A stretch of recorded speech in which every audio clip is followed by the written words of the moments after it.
Assalamualaikum warahmatullahi wabarakatuh. Selamat malam, yang terhormat Pak Farid Dimyati-Lusno, selaku dosen pengampu mata kuliah Agama Islam Fakultas Kesehatan Masyarakat Universitas Airlangga, dan teman-teman semua yang mendengarkan video presentasi kami. Perkenalkan, kami dari kelompok 3 mata kuliah Agama Islam akan memaparkan hasil diskusi kami terkait materi dakwah sebagai media promosi kesehatan.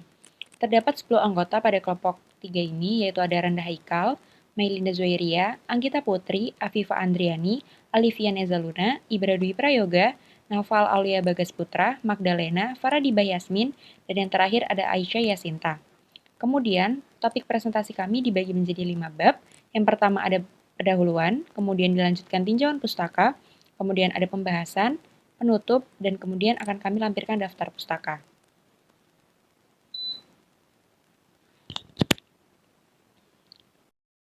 Baik, yang pertama yaitu latar belakang. Islam merupakan agama yang mengatur seluruh aspek kehidupan manusia, begitu juga dalam mengatur tatanan kehidupan di bumi guna menuju kebahagiaan dunia dan juga di akhirat. Salah satu penunjang kebahagiaan tersebut adalah dengan memiliki tubuh yang sehat. Agama Islam sendiri sangat mengutamakan kesehatan, baik itu lahir maupun batin, dan menempatkannya sebagai kenikmatan kedua setelah iman. Islam menganjurkan umat manusia untuk mampu menjaga dan memelihara kesehatan. Untuk itu, kita sebagai umat manusia patut saling berbagi informasi dengan harapan dapat menjaga kesehatan satu sama lain, sebagaimana tercantum dalam Quran Surat Al-Baqarah ayat 151 yang berbunyi, Bismillahirrahmanirrahim. Kama arsalna fikum rasulam minkum yatlu alaikum ayatina wa yuzakkikum wa yuallimukumul kitaba wal hikmah wa yuallimukum ma lam takunu ta'lamun, yang artinya, sebagaimana kami telah menyempurnakan nikmat kami kepadamu, kami telah mengutus kepadamu Rasul di antara kamu yang membacakan ayat-ayat kami kepada kamu dan mensucikan kamu dan mengajarkan kepadamu Alkitab dan Al-Hikmah serta mengajarkan kepada kamu apa yang belum kamu ketahui. Kesehatan merupakan suatu anugerah yang patut kita syukuri dengan cara menjaga, memelihara, dan merawat dengan sebaik-baiknya.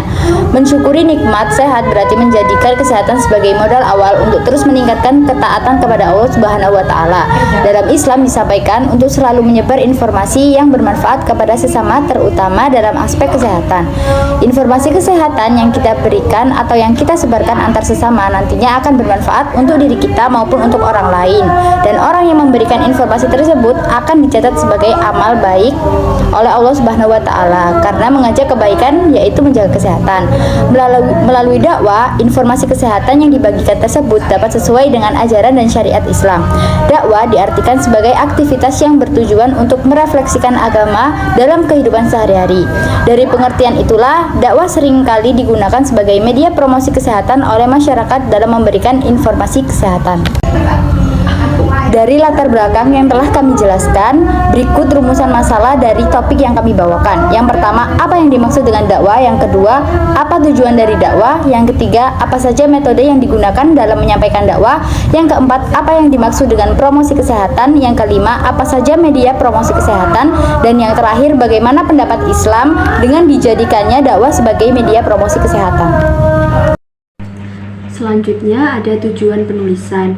Yang pertama yaitu mengetahui definisi dari dakwah. Kedua, mengetahui apa saja tujuan dakwah. Ketiga, mengetahui apa saja metode dalam dakwah. Yang keempat, mengetahui definisi promosi kesehatan. Yang kelima, mengetahui media-media promosi kesehatan. Dan yang terakhir, mengetahui pendapat Islam terkait dakwah yang dijadikan sebagai promosi kesehatan.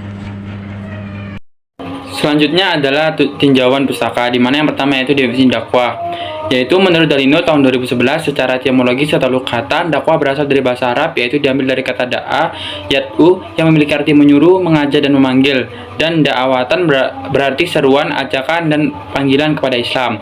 Pakar agama Islam yang mendefinisikan dakwah ada 3, yaitu Syed Qutb, yaitu memberikan penjelasan mengenai pengertian dakwah sebagai ajakan atau menyuruh orang lain untuk ke dalam sabilillah atau jalan Allah, bukan untuk mengikuti dai atau bukan pula untuk mengikuti sekelompok orang. Yang kedua, Prof. Dr. Tuti komunikasi. Mengemukakan definisi dakwah adalah proses transaksional untuk terjadinya perubahan perilaku individual melalui proses komunikasi, persuasi, dan pembelajaran yang berkelanjutan. Yang ketiga adalah Profesor Dr. Ahmad Mubarak, yaitu menjelaskan mengenai dakwah merupakan usaha mempengaruhi orang lain agar mereka bersikap dan bertingkah laku seperti apa yang didakwahkan oleh dai. Setiap dai agama apapun pasti berusaha mempengaruhi orang lain agar mereka bersikap dan bertingkah laku sesuai dengan agama mereka.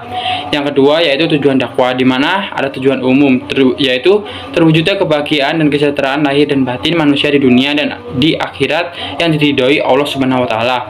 Selanjutnya adalah tujuan khusus, di mana yang pertama mengajak seluruh umat Islam untuk selalu takwa kepada Sang Penciptanya, yaitu Allah Subhanahu wa taala. Yang kedua, mendidik maupun mengajar umat Islam agar tidak menyimpang dari fitrahnya, mengajak seluruh umat Islam untuk beriman kepada Allah Subhanahu wa taala. Dan yang ketiga, yaitu membina mental agama Islam bagi kaum yang masih mualaf. Selanjutnya yaitu metode dakwah. Metode dakwah merupakan strategi yang diterapkan oleh dai kepada mat'u untuk mengkomunikasikan pesan dakwah guna mencapai tujuan dalam berdakwah. Dalam berdakwah ini harus menggunakan metode yang tepat agar dapat membentuk kondisi umat Islam yang baik dalam wujud individu maupun komunitas. Salah satu metode dakwah yang telah dijelaskan dalam Al-Quran itu sendiri adalah metode dakwah bil lisan. Metode dakwah ini mencakup metode dakwah bil hikmah, metode dakwah al-mau'idhah al-hasanah, metode dakwah al-mujadalah bi allati hiya ahsan, dan metode dakwah bi al-hal. Selanjutnya yaitu promosi kesehatan. Menurut Lawrence Green pada tahun 1984, promosi kesehatan merupakan kolaborasi antara pendidikan kesehatan dan intervensi yang terkait dengan ekonomi, politik, dan organisasi yang dibuat untuk mempermudah perubahan perilaku kesehatan pada masyarakat. Tiga faktor utama penentu perilaku itu sendiri adalah faktor predisposisi, faktor pemungkin, dan faktor penguat. Salah satu metode promosi kesehatan dalam Islam adalah penyampaian ajakan hidup sehat melalui dakwah yang dilakukan oleh para mubalik. Hal tersebut tercantum dalam Quran Surat Ali Imran ayat 104. Media promosi kesehatan. Media promosi kesehatan merupakan seluruh sarana atau upaya yang digunakan untuk menampilkan, menyampaikan, meneruskan pesan atau informasi yang ingin disampaikan oleh komunikator, baik melalui media cetak, elektronik maupun media luar ruang. Dakwah sebagai media promosi kesehatan. Allah Subhanahu wa taala mengajarkan manusia untuk saling membantu dalam hal kebaikan. Perintah itu tertuang dalam Quran Surat Al-Maidah ayat 2 yang berarti, "Dan tolong-menolonglah kamu dalam mengerjakan kebajikan dan takwa." Kebaikan itu salah satu contohnya yang ada di masyarakat adalah menyebarkan ilmu pengetahuan kepada sesama manusia. Di dunia kesehatan, dakwah masih kerap ditemui dan digunakan sebagai media dalam menyampaikan informasi kesehatan seperti mendemonstrasikan pola hidup bersih dan sehat. Al-Quran dan hadis seringkali digunakan sebagai acuan dalam mempromosikan kesehatan kepada masyarakat. Aktivitas dakwah dimulai dari adanya seorang komunikator. Menurut Meladikta pada tahun 2021 menyatakan bahwa dalam Islam setiap muslim adalah komunikator dakwah, karena dakwah merupakan kewajiban setiap individual muslim. Manusia merupakan makhluk yang membutuhkan orang lain, begitupun untuk menentukan gaya hidup. Manusia mudah terpengaruh oleh apa yang dilakukan oleh orang lain. Dalam hadis riwayat Al-Bukhari 6412 menyatakan bahwa dua kenikmatan yang sering dilupakan oleh kebanyakan manusia adalah kesehatan. Hal ini menunjukkan bahwa manusia sering lalai dalam menjaga kesehatannya dan sering melupakan bahwa kesehatan merupakan kenikmatan yang sangat berarti. Yaitu pembahasan yang pertama, implementasi dakwah dalam promosi kesehatan. Yang pertama yaitu merefleksikan ajaran Islam dalam kehidupan. Yang kedua, dakwah sebagai agen perubahan sosial. Yang ketiga yaitu 5 konsep dakwah menurut Turkbach. Yang pertama yaitu analisis masyarakat. Yang kedua desain atau inisiasi. Yang ketiga implementasi. Yang keempat pemeliharaan atau konsolidasi. Yang kelima penyebaran dan penilaian ulang. Kemudian selanjutnya yaitu peran masyarakat dalam membantu dakwah untuk media promosi kesehatan. Tentunya peran ini terdapat dua macam, yaitu peran positif dan peran negatif. Peran positif seperti mendukung adanya dakwah dalam kehidupan sehari-hari.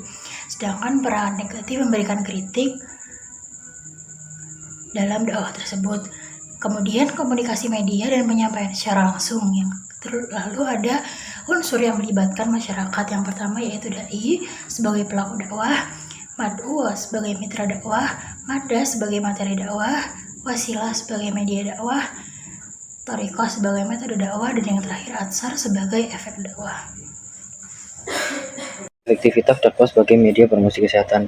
Terdapat 5 indikator untuk mengatakan komunikasi itu efektif. Yang pertama adalah pengertian. Artinya pesan dimengerti oleh penerima sebagaimana yang akan dikehendaki oleh pengirim. Yang kedua, kesenangan. Komunikasi menimbulkan kesenangan terhadap pengirim dan penerima. Yang ketiga adalah sikap. Maksud dari dua hal dalam hal ini adalah komunikasi lebih ditujukan untuk mempengaruhi orang lain.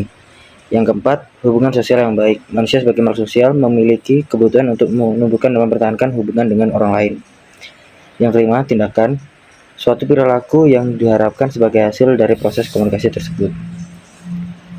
Lalu, agar tercapai efektivitas komunikasi, ada beberapa prinsip dasar yang perlu dikuasai oleh komunikan, yaitu yang pertama, respect. Adalah sikap hormat dan menghargai setiap individu yang menjadi sasaran pesan yang akan disampaikan. Yang kedua, empati. Empati adalah kemampuan untuk menempatkan diri pada situasi dan kondisi yang dialami oleh orang lain. Yang ketiga adalah audible. Audible maksudnya pesan dapat harus didengarkan dan dimengerti oleh penerima. Yang keempat, clarity. Clarity adalah kejelasan dalam komunikasi agar terhindar dari penafsiran yang salah. Yang kelima ada humble, yaitu membangun sikap rendah hati yang meliputi sikap siap melayani, menghargai, dan tidak menyombongkan diri. Cara menyampaikan dakwah. Yang pertama, menyampaikan dakwah secara santun. Artinya, ketika menyampaikan dakwah atau nasihat kepada orang lain, sudah seharusnya kita dapat menyampaikan dakwah tersebut dengan santun. Yang kedua, memperhatikan tingkat pendidikan setiap orang. Saat berdakwah, kita harus memperhatikan objek yang akan kita berdakwah, misalnya tingkat pendidikan. Yang ketiga, bahasa yang digunakan harus sesuai. Bahasa yang digunakan saat berdakwah di hadapan masyarakat awam harus berbeda dengan bahasa yang digunakan saat berdakwah di hadapan masyarakat terpelajar. Yang keempat, bertanggung jawab dengan apa yang disampaikan, bahwa apapun nasihat yang kita ucapkan harus benar-benar dapat kita pertanggungjawabkan, terutama pada Allah Subhanahu wa Ta'ala. Jika kita dapat bertanggung jawab, maka apapun yang disampaikan dapat diterima dengan baik. Dan yang dihadapi dalam berdakwah sebagai media promosi kesehatan. Dalam berdakwah pastinya tidak akan selalu mendapatkan respon baik dari masyarakat, dan pastinya ada tantangan yang dihadapi. Tantangan dalam berdakwah melalui media promosi kesehatan meliputi: satu, perbedaan pemahaman. Tantangan utama adalah mengatasi perbedaan interpretasi agama terkait isu kesehatan. Yang kedua, resistensi terhadap perubahan. Artinya, mengubah kebiasaan yang telah terbentuk dalam masyarakat bisa sulit. Masyarakat mungkin resisten terhadap perubahan perilaku kesehatan yang diusulkan, terutama jika bertentangan dengan praktik-praktik yang sudah lama ada. Yang ketiga, kendala budaya seperti norma, nilai, tradisi bisa mempengaruhi penerimaan pesan kesehatan. Menyesuaikan pesan agar sesuai dengan budaya setempat adalah tantangan yang signifikan. Yang keempat, ketidaksesuaian dengan nilai agama. Artinya, pesan kesehatan harus disampaikan sedemikian rupa dengan jelas sehingga sejalan dengan nilai-nilai agama dan tidak menimbulkan konflik atau ketidaksetujuan di kelompok masyarakat itu. Yang kelima, potensi kontroversi. Beberapa pesan kesehatan dapat menjadi kontroversial, terutama jika melibatkan isu-isu sensitif. Yang keenam, keterbatasan sumber daya. Keterbatasan dana, tenaga, dan sarana dapat mempengaruhi sejauh mana pesan kesehatan dapat disebarluaskan oleh masyarakat. Yang ketujuh, penyesuaian teknologi. Penerapan media baru dalam berdakwah seperti medsos membutuhkan penyesuaian terhadap format dan gaya komunikasi yang efektif di platform tersebut. Yang terakhir, kehati-hatian dalam komunikasi. Berdakwah tentang kesehatan memerlukan kehati-hatian agar tidak menimbulkan kebingungan atau salah pengertian saat kita menyampaikan informasi kepada masyarakat setempat. Sebagaimana yang telah disampaikan oleh teman-teman tadi, sehingga dapat diambil sebuah kesimpulan bahwa dakwah dalam konteks promosi kesehatan adalah upaya untuk mengintegrasikan ajaran Islam dalam pemahaman masyarakat tentang kesehatan dan merancang intervensi yang sesuai dengan pandangan Islam. Karena dakwah ini menargetkan pada promosi kesehatan, maka masyarakat memiliki peranan yang sangat penting. Peranan masyarakat dapat bersifat positif maupun negatif. Ketika melakukan dakwah terkait promosi kesehatan, tentunya akan ditemui rintangan dan juga hambatan.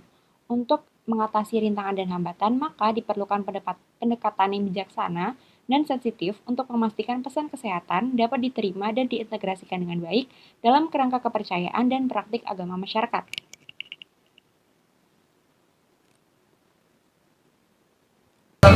Sebagai umat muslim, kita perlu mengintegrasikan pesan kesehatan dalam dakwah agar meningkatkan kesadaran kesehatan di komunitas.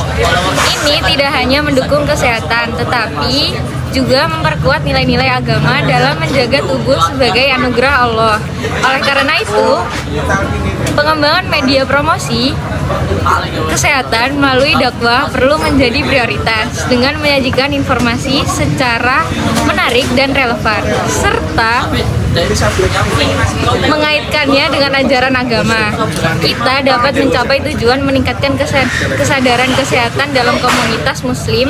Dengan demikian terbentuklah masyarakat yang tidak hanya menjaga kesehatan fisik, tetapi juga semakin menghargai nikmat-nikmat Allah dalam kehidupan sehari-hari. Baik, sekian presentasi dari kami. Apabila ada salah kata ataupun salah pengucapan, kami mohon maaf.